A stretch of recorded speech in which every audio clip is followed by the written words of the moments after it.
Alright folks, so here's a little prelude, a little disclaimer to all these videos I'm about to do. Everything I do is just a suggestion. I'm not saying I'm a pro. I'm not saying this is what you have to do. I'm not saying this is everything you need. I just want to get your brain juices flowing to think about, maybe I should have a little bit extra in the car. Maybe I should have a little bit extra in the truck. Maybe I should have a little bit extra even at home. So this is just some ideas, and I try to keep it fun. And just think about, would it hurt having this in my vehicle? You know, you've got a big old trunk, or you got big old back seat. Maybe having some things in your vehicle for emergencies, especially during the winter, wouldn't be a bad idea, because really, how much room is it going to take up? And a lot of stuff is low cost if you shop around or whatnot, but really it doesn't take that much time or money to be a little extra prepared, extra safe for when you're on the road, especially in the winter. So here we go.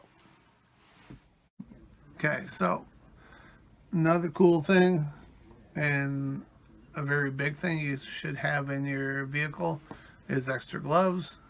And right here, this is what I keep in my vehicle. Oh, where'd the other one go? Nice pair of gloves. Now, I bought these coincidentally at the same time. I don't know a lot about them, but they are warm. It's Hot Shots. Can you see that?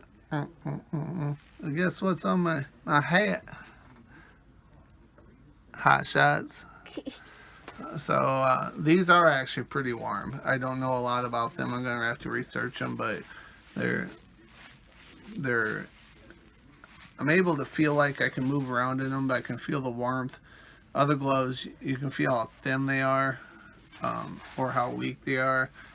I would like to find a pair of gloves that the inside was like a work glove, just very durable, but everything else was made for the winter, because I do a lot of work and I've blown so many gloves out on the fingers. I always blow them out here first. These two are first, and they just get blown out. But no matter what, I'm getting sidetracked there. But no matter what, it's good to have a nice warm pair of gloves. Yeah. I mean, you try to do anything, make a fire, you know, dig a hole, you're gonna want some gloves.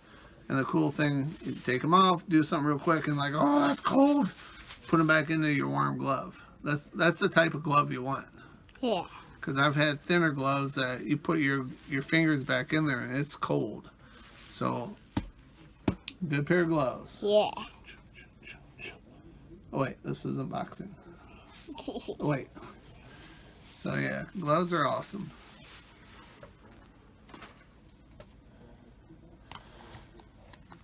Speaking of which, I bought these on a whim. I don't even know what they are, but it says heat lockers. And it says the revolutionary thermal gloves. These are like super dirt cheap. I've never used these before, but like I said, always look for the deals, because if you're a I'll say we're a semi prepper. We're not like prepper full force. We're not prepper 2.0. We're a semi prepper. All right. So when I see deals, I get it. That's why you saw me with so many different jackets and coats and sweatshirts, because if it's on sale, that's the best thing. If it's on sale, buy a couple. Don't buy brand new. Buy a couple of those things the stores want to get rid of. And that's what happened with this. So,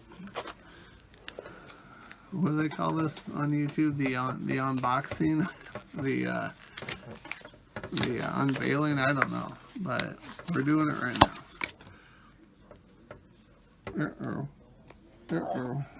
Good thing I have a knife right here.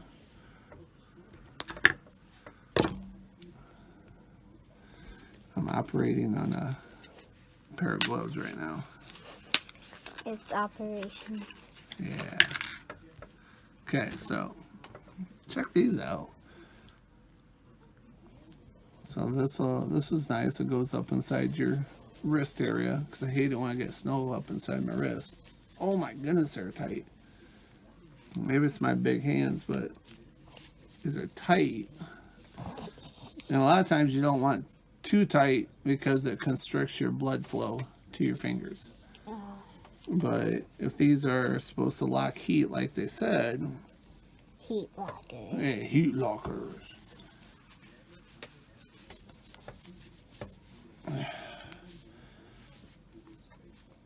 They feel good. They feel warm. I can tell there's a plastic piece that I cut stuck up. It's stuck up inside there. But they feel warm. The only thing I don't like is whatever they're made of, I think they'll get wet easily.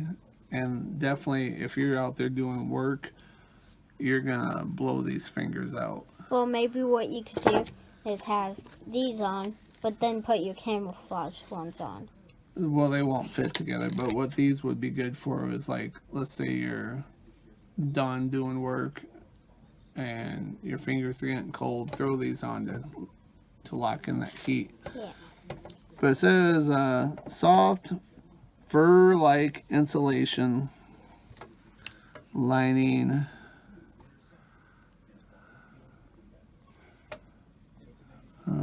High performance insulation against cold with superior moisture breathing abilities. And we'll see. Yeah. But this, I would just throw in my vehicle. For the price I paid for it. Somehow it's got your hair on it. But for the price I paid for it, this is good for being in the vehicle. Gotta find that pokey thing. Not Pokemon. Pokey thing.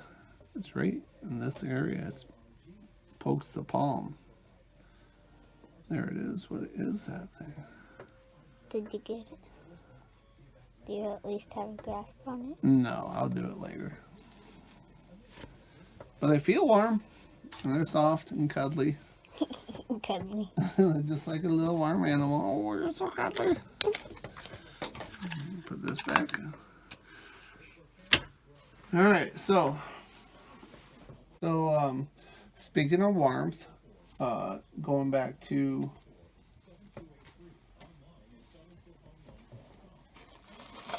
the body and keeping it warm, some sort of extra socks.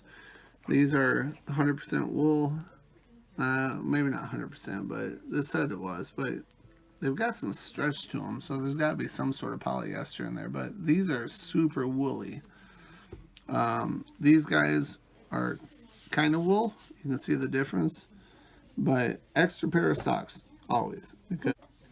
So you want to have some sort of backup protection. Whether your feet get sweaty, your feet get dirty, if you get cold, you want to have extra socks. Yeah. So these don't take up that much room. Throw some extra socks in your vehicle.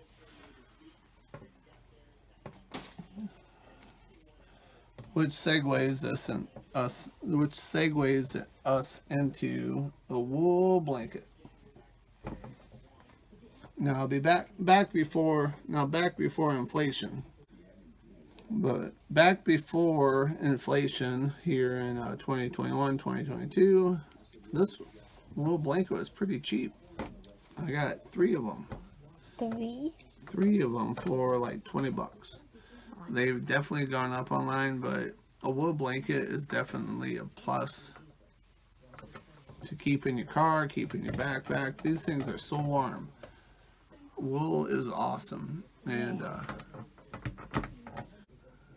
it's so warm, and it definitely keeps the moisture away from you more than like a cotton polyester blend would. So definitely keep a wool blanket in your vehicle, your backpack.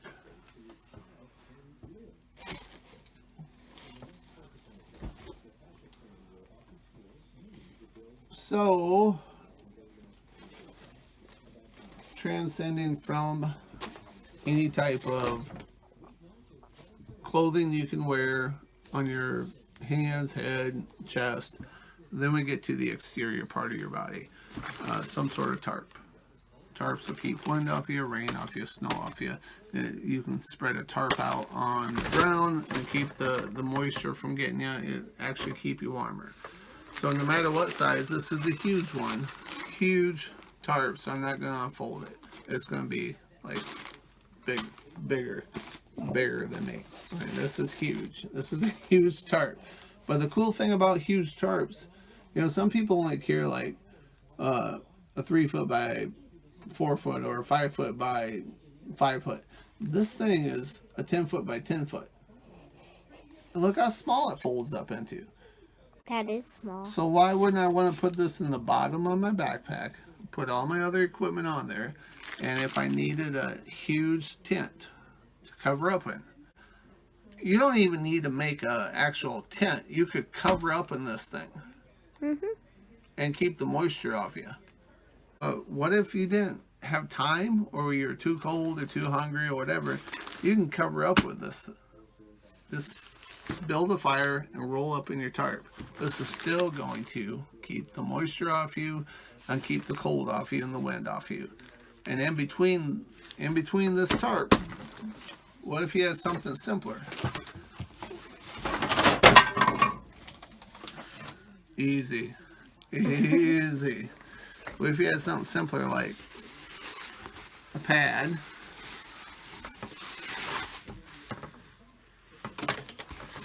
a sleeping pad? I kind of want to lay on that right now. It looks cozy, doesn't it? This thing is longer than I thought. Jeez Louise. At least it could. Can you see this? Yes, I can.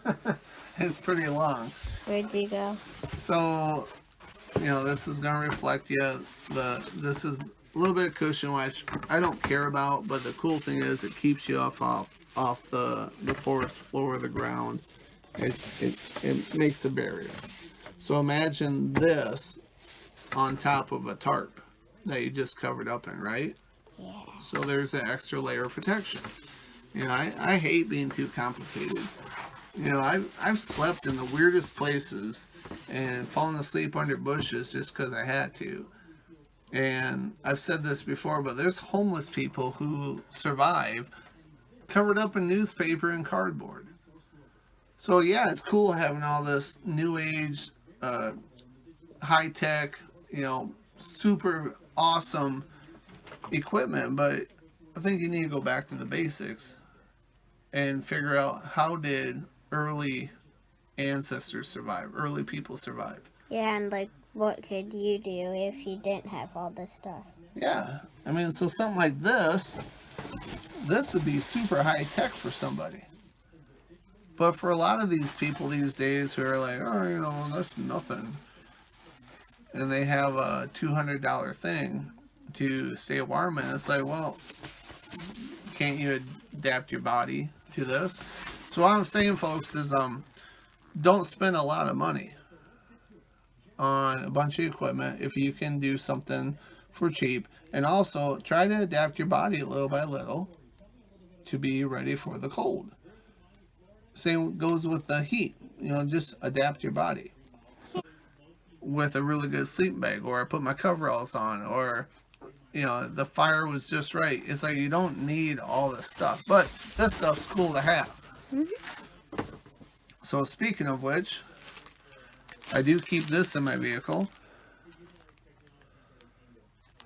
I've got emergency blanket, same, you know, idea of the foil there. It's a reflective blanket, another emergency blanket. I've got emergency rain poncho. I got emergency blankets here. So this I just keep in the backpack. Oops. So it's just, you know, it's good to be prepared. I mean, I think this whole, if you looked at this whole kit, maybe $50, which isn't bad because it's 1 company, 2 company, 3 company, 4 company, and I've got a bunch of ways to survive in the cold. On top of this thing costs, I bought 2 of these for $10. So they're basically $5 a piece. Yeah, I mean, obviously. So, and then on top of that, I showed this in my other video, the Red Swing reflective blanket. So I mean, you get all these reflective blankets, you're good to go. You add a fire to that, and boom. I'm usually good with coveralls, good pair of boots, and a sleeping bag. But man, we'll just try these. Because usually what happens, I end up getting too hot at night, because I do get hot easily. I wake up like, this is too hot, and I throw the stuff off. But I always want to keep it there, especially since I have my daughter with me. You never know, she's going to get cold. So, you know, be prepared. And speaking of warmth, Wow, stuff keeps falling. I know, my desk is a mess. But speaking of warmth, I always have some sort of fire kit. So I've got a kit here. I've got matches, a whole bunch of them, dryer lint, which lights really easily, and cotton balls with petroleum jelly on top of it. If you wanted to, you could add petroleum jelly to your kit. I bought these off a website. They're really cheap. Trailblazer. They're 40 waterproof matches. So I throw some of them in there. They're waterproof. That's cool because there's 40 of them, ain't more than normal, and they're waterproof. Right. And so the way they came was two packs to the order. So I've got 40 times 1, 2, 3, 4, 5, 6, 7, 8. So whatever that is. What is the math genius? 320, I think. There. So you got 320-ish matches. Fire kit I have here. This is a bunch of random stuff that I found in my totes. But there's legitimate fire starters, there's matches, there's a tin can, you can put a candle in there, there's cotton, there's a flint seal. This is just all stuff that I found laying around that I bought before. A candle, so you don't need to bring all this with you, but it's so small. This could fit in a backpack so easily, all this. Oh, that is small. If You squish all the air out and you push it. This is like legitimate. I'm ready for fire no matter what. Yeah, it could fit in the front pocket of like a small bag. Well, yeah. You squish all that out. This is just the bottom of your backpack if you wanted it to. Yeah. So there's that. And then on top of that, this is a 36-hour survival candle. It's just another idea to keep. You could use it for, you know, lighting. You could use it for cooking. For some reason, the wax is separated here, but that's how it came. But this is cool. 36-hour survival candle. It would be like a day and 12 hours survival candle. Yeah. So the main thing when you're in winter is fire. Yeah. Fire and warmth. So if you've got your ponchos, you got your coats, you got your hats, you got your gloves, and you got some sort of windbreak, I think you'll be all right. Yeah. And also, what I like to carry is here's another Army surplus store find. This thing was like $1, and it clips on your belt, and you open it up. And what I keep, a box of matches. Look at that. That's beautiful. All those matches ready to blow. And then set this aside. You got a backup lighter. These are cheap, like 2 for $1. And then one of the things I like, this is a 1942 replica of World War II. But these things they're pretty much windproof. It's from Zippo. Look at that. And watch this.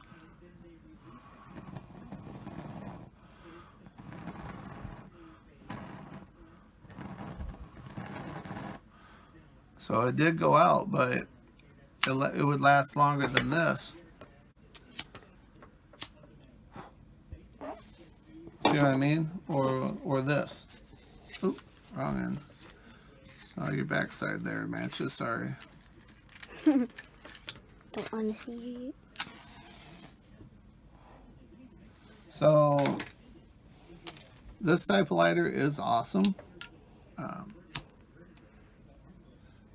You can just leave it sit. It's just, I love Zippos like this. But always have backups. Yeah. Always have backups. I love fire. I love backups. Always have backups. I mean, I can't stress that enough. Keep backups in your car. Simple as that. Yeah.